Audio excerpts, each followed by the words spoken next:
CH1 Rudra का गुस्सा, रुद्र की चाहत, चैप्टर 1। हेलो फ्रेंड्स, ये मेरी फर्स्ट नॉवल एज जिसमें आपको नफरत, प्यार, फन, इकरार, फैमिली ड्रामा एसबी देखने को मिलेगा। तो जानने के लिए बने रहिए मेरे साथ और पढ़िए रुद्र की चाहत, सिर्फ पॉकेट नॉवल पर।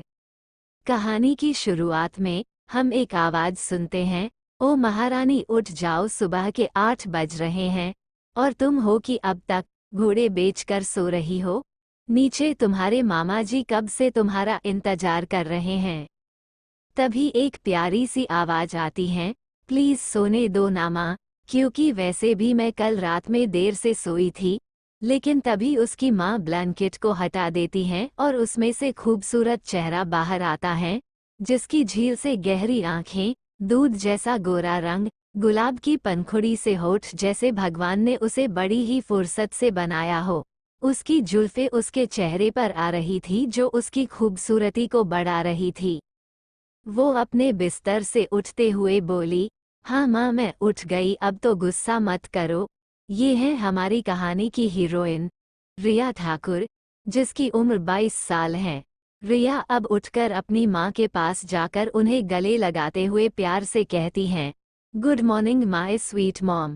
ये है रिया की माँ ममता ठाकुर।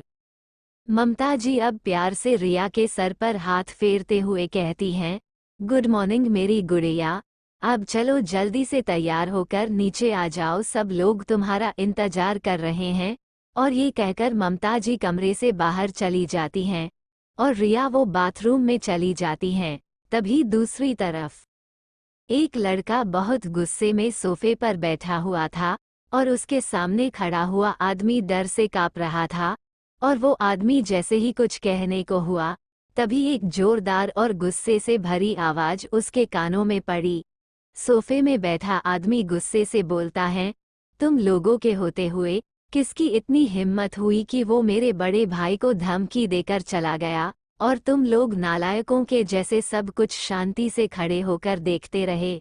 लगता है अब तुम लोगों को तुम्हारी जान प्यारी नहीं है। जिसे सुनकर सभी आदमी डर से कांपने लगते हैं।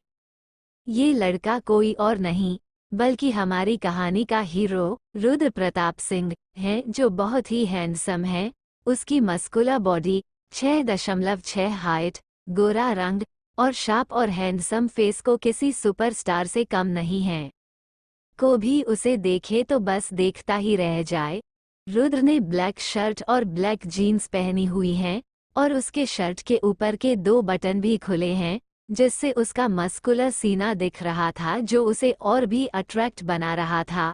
रुद्र की आंखों में वो नशा है कि कोई भी उनमें डूब जाना चाहे, लेकिन दुश्मनों के लिए आंखें ज्वालामुखी बन जाती हैं, जो उसमें उन्हें जलाकर राख कर देती हैं। रुद्र की उम्र 24 साल है, लेकिन इस 24 सालों में रुद्र ने बहुत कुछ हासिल कर लिया है, जो सबसे छुपा है।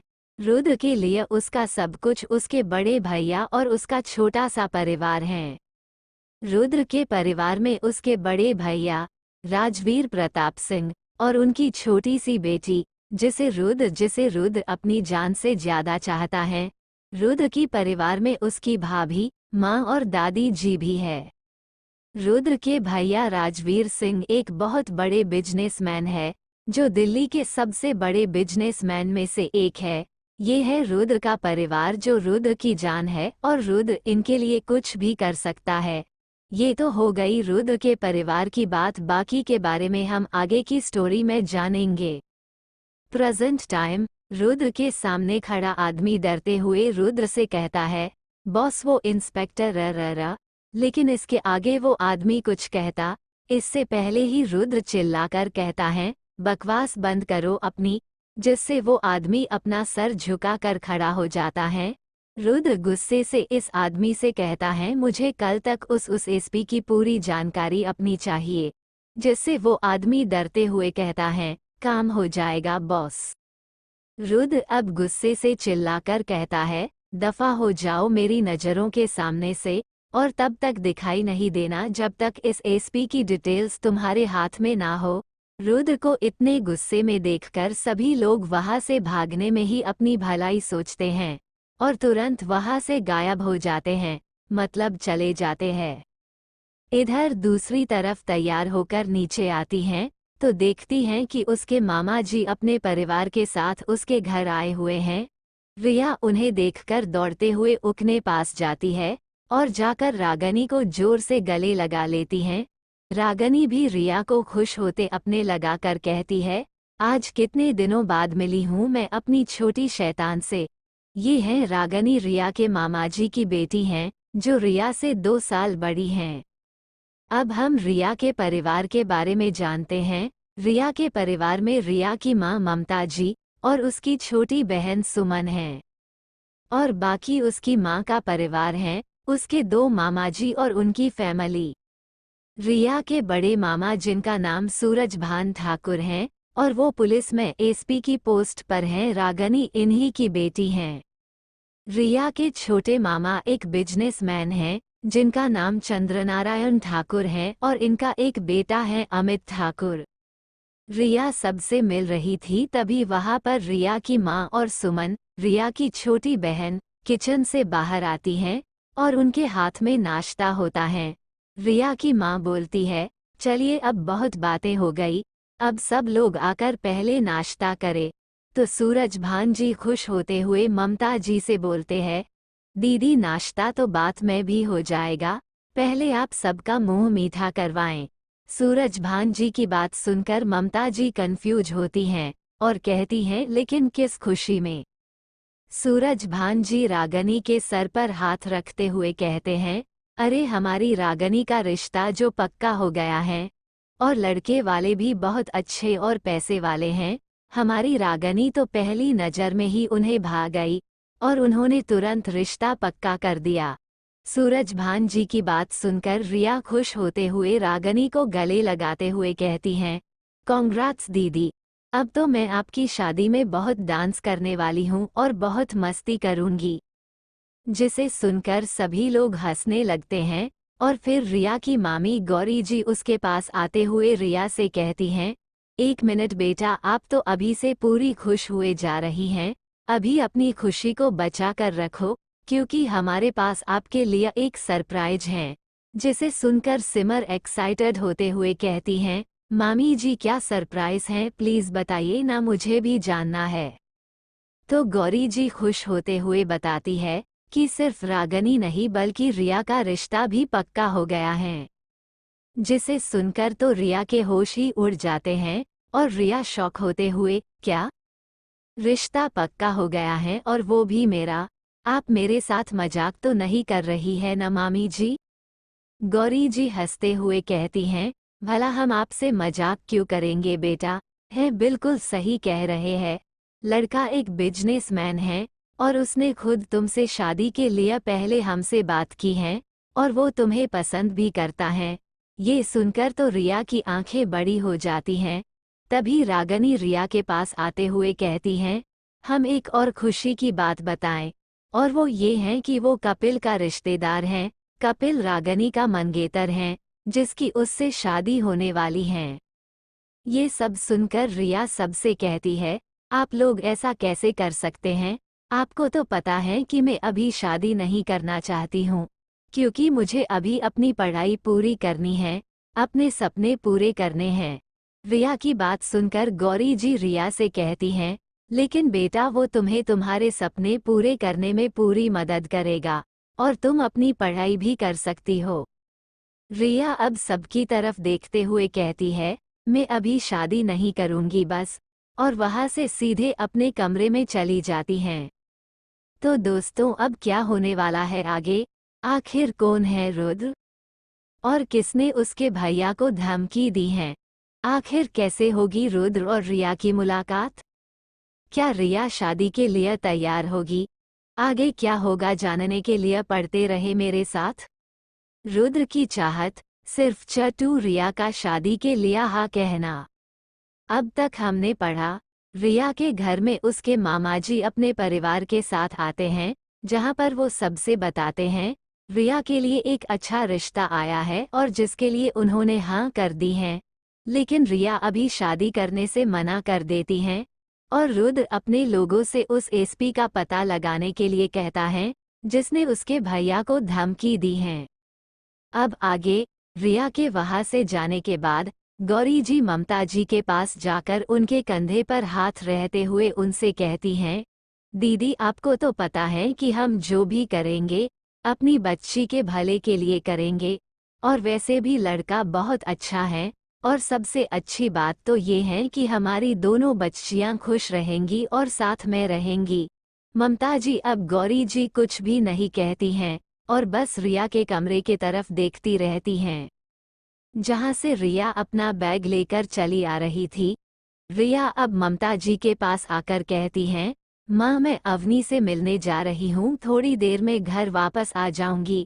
और फिर सबकी तरफ देखकर बोलती हैं, बाय बाय गाइस, मैं आप सब से बाद में बात करूंगी। और इतना कहकर घर से बाहर बाहर निकल जाती हैं। घर से बाहर आकर रिया एक गहरी सांस लेती हैं और खुद से कहती है, आज तो बच गई, नहीं तो ये घर वाले अभी मेरी शादी कराकर मानते।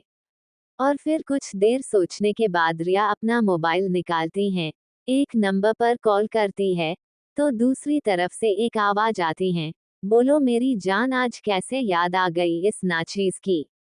जिसे सुनकर रिया के फेस में एक बड़ी सी स्माइल आ जाती है और फिर दोनों आपस में बात करके एक जगह मिलने का प्लान बनाते हैं। तो रिया एक ऑटो लेकर वहां से निकल जाती हैं। इधर रिया के घर में गौरी जी ममता जी को समझाने में लगी हुई थी कि वो शादी के हाँ कर दे, क्योंकि यदि एक बार उन्होंने हाँ कर दिया तो रिया कभी भी उनकी बात को नहीं टालेगी। गौरी जी अब ममता जी को एक लड़के एक फोटो दिखाते हुए कहती हैं, दीदी ये उस लड़के की फोटो है, इसका नाम रवि सिंघल है, जो कि एक बिजनेसमैन है और उसका बिल्डिंग को रेनोवेट करने का बिजनेस है, और ये कुणाल का पार्टनर भी है। गौरी जी ने रवि के बारे में बहुत कुछ बताया, जिस पर ममता जी बोली, मैं शाम को रिया से बात करके देखती हूँ, फिर आपसे बताऊंगी भाभी। थोड़ी देर बाद सभी अपने घर चले जाते हैं। दूसरी तरफ रुद्र के घर सिंह विला। रुद्र जैसे ही अपने घर पहुंचता है तो देखता है एक छोटी सी बच्ची उसके पास दौड़कर आ रही है, जो उसे प्यार से गले लगाकर बोलती हैं, चाचू आप आ गए।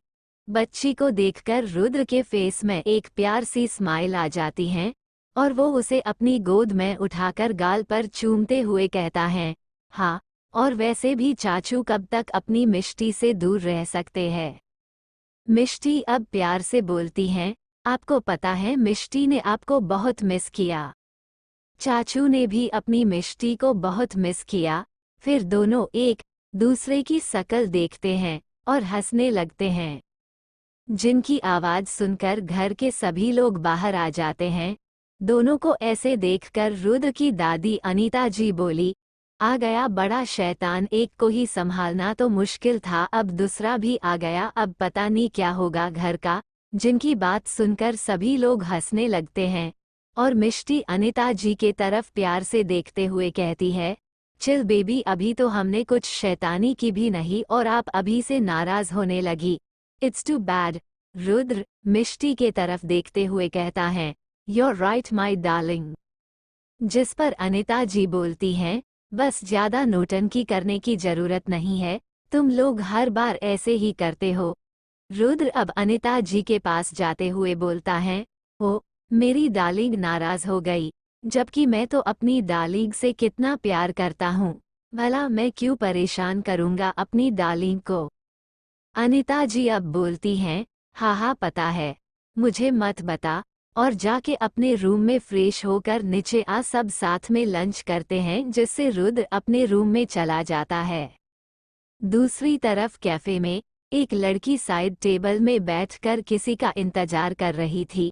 तभी एक प्यारी सी आवाज उसके कानों में पड़ी, तो अवनी ने पलट कर देखा तो एक लड़की पीली कुर्ती और ब्लैक जीन्स पहने और उसमें हाई पोनीटेल की हुई है, जिसमें वो बहुत ही अच्छी लग रही थी। कैफे में बैठे सब लोग बस उसे ही देख रहे हैं। ये कोई नहीं बल्कि हमारी रिया है, जिसे आता देखकर अवनी ने उसे गले लगा लिया।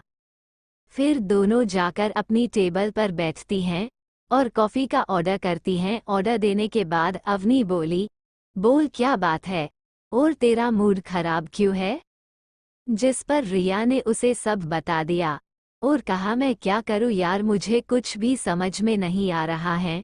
जिस पर अवनी बोली, और आंटी ने क्या कहा तेरी शादी को लेकर?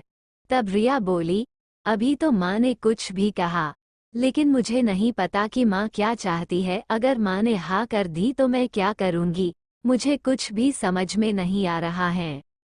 जिस पर अवनी बोलती हैं, अच्छा तुम आंटी की छोड़ो और ये बताओ कि तुम क्या चाहती हो। जिस पर अवनी से बताती हैं कि मैं अभी अपनी पढ़ाई पूरी करना चाहती हूँ और कुछ अपने दम पर कुछ करना चाहती हूँ। जिस पर अवनी रिया से कहती हैं, तो तुम आंटी से बात करके देखो ना कि वो क्या चाहती हैं, और फिर यदि तुम्हें वो गलत तो उनसे साफ साफ बोल देना। रिया अब उठते हुए कहती है, ठीक है तो अब मैं चलती हूँ। तभी अवनी बोली, अच्छा ठीक है जा, लेकिन याद रखना कि शाम को हम शॉपिंग के लिए जा रहे हैं। जिस पर रिया ओक कहकर वहां से चली जाती हैं। रिया के घर में जब रिया घर वापस आई तो सभी जा चुके थे। रिया अब अपनी माँ के रूम में जाकर उनसे मिलती है, तो ममता जी ने रिया को अपने पास बुलाकर प्यार से बैठाते हुए कहा, क्या हुआ बेटा? रिया कुछ बोलने को हुई थी कि ममता जी ने खुद ही कहा, मुझे पता है तुम्हें क्या बात करनी है, यही ना जो मामी जी बोल रही थी। जिस पर रिया बोली, माँ मैं अभी पढ़ना चाहती हूँ। तो ममता जी ने उसे समझाते हुए कहा, रिया बेटा मैं जानती हूँ कि तुम क्या चाहती हो, लेकिन तुम्हारे मामा जी जो कह रहे हैं वो भी सही है। वो सब कुछ बस तुम्हारे भले के लिए ही कर रहे हैं। और तुम भी ये बात अच्छे से जानती हो कि तुम्हारे पापा जाने के बाद तुम्हारे मामा जी ने ही सब कुछ संभाला है। तो तुम ही बताओ मैं कैसे उन्हें माना कर दूं। रिया जब 5 साल की थी तब उसके पापा की एक एक्सीडेंट में मौत हो गई थी। तब से उसके मामा जी ही उनका ध्यान रह रहे थे, इसलिए ममता उनकी बात को मना नहीं कर सकती थी। जिस बात रिया कुछ नहीं बोली, तो उसकी माँ ने कहा, वो लोग तुम्हें आगे पढ़ाने के लिए भी तैयार है। अब रिया ने बस इतना ही कहा कि माँ आपको जैसा अच्छा लगे आप करिए। यदि आप चाहती हैं कि मैं शादी करूं तो मैं तैयार हूं, और इतना कहकर वहां से चली गई। और फिर बाहर निकलते हुए कहती हैं, माँ आज शाम को मैं अवनी के साथ शॉपिंग के लिए जा रही हूँ। तो ममता जी स्माइल करते हुए कहती हैं, ठीक है बेटा। सिंह विला सब लोग खाने की मेज पर खाना खा रहे थे। तभी मिस्टी बोली, चाचू मैं आपसे गुस्सा हूँ। जिस पर रुद्र बोला, क्यों मैंने क्या किया? मिस्टी अपना मुंह फुलाते हुए बोली, कितने दिन हो गए हम साथ में कहीं घूमने नहीं गए। जिसे देखकर रुद्र को हंसी आ गई, और रुद्र हंसते हुए बोलता है, ठीक है तो हम आज शाम को शॉपिंग पर चलेंगे। जिसे सुनकर मिस्टी खुश हो जाती हैं और खुशी से नाचने लगती हैं, जिसे देखकर सब लोग हंस दिए। तो अब क्या होगा आगे, क्या रुद्र और रिया मिल पाएंगे एक दूसरे से, और कैसी रहेगी इनकी पहली मुलाकात, या फिर रिया हो जाएगी किसी और की? आगे क्या होता है जानने के लिए पढ़ते रहे मेरे साथ रुद्र की चाहत, सिर्फ और सिर्फ